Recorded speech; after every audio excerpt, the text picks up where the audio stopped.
Lazima nitumie balloon. Nyumba inadekoretiwa na balloon ama na watoto? Sina dekoretiwa na balloon. Kila mahali ndio. Furaha ya nyumba ni balloon ama watoto?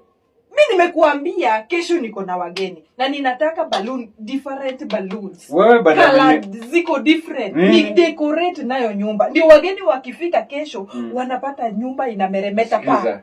Mimi chenye nataka wewe kwa nyumba decorated ni watoto. Male, female. Male, female. Watoto ngapi? Watoto 11. Football match. 5 boys and 5 girls. Sasa tuna grow utoto ndani yako. Badala unipe mtoto, wewe nyumba inafaa dekoretiwe na watoto. Ndio watoto ndio furaha wa nyumba. Hii nyumba ni mimi na wewe. Sasa shida inatokea wapi? Mimi kesho niko na wageni na watoto, inahusiana aje? Balloon. Kwa nini unatoa guts wapi ya kunituma balloon? Si balloon ni decoration. At this time of the year, tuko June, mwaka ndiko katikati. Kwani wageni wanakuja siku gani? Si ni kesho?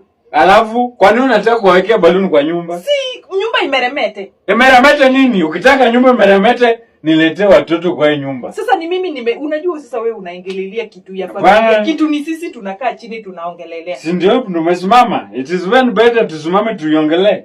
Watoto wananipea lini? Tukiweka balloon aside. Shida iko wapi? Shida iko ni unanituma balloon. Balloon hadi unanisimamisha hapa unataka balloon. Kitu ya kupuliza Disemba. Furaha ya nyumba ni watoto. Ukitaka nyumba urembeke, leta watoto kwa nyumba. Ni nani amekataa kuleta watoto? Tuingilie wapi juu unataka tuongelee hiyo kitu unataka tuongelelee hiyo story. Nani amekataa? Ni wewe unataka kunipea watoto. Ni mimi nimekataa. Nimeuliza one. Umeficha kuzaa. Nimeficha wapi? Umeficha kuzaa. Mimi nitajua aje? Wacha tuulizane. Unalewa January to December. Hiyo ni one. Unakuja kwa nyumba, unatoka asubuhi, unakuja asubuhi hiyo ingine. Na unatoka tena hiyo. Ni nani anashikanga mimba? Ni mimi nashika mimba. Na siku gani nimekupea ukashika? Ni siku gani umewahi nipea nikakataa kushika? Sikupea. Unanipea saa ngapi? Mimi sijakupea mimba. Sasa unataka nitoe watoto wapi? Angalia kiuno yako. Angalia imeisha. Angalia magoti pale watoto wanafaa kukaa. Imeisha. Pombe imemaliza. Watoto watatoka wakuje hapa. Wewe unajua hii ni harassment.